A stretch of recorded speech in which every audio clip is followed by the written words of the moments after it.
Taigi dabar mūsų klausimas toks. Ar įmanoma, kad protas gyventų visiškai dabartyje?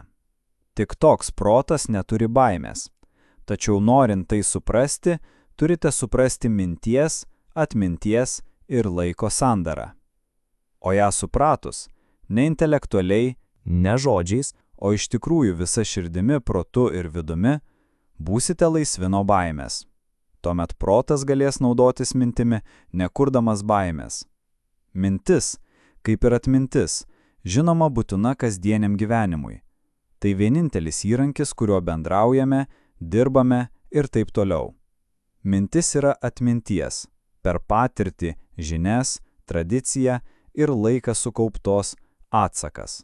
Iš šio atminties fono mes reaguojame, o ši reakcija ir yra mąstymas.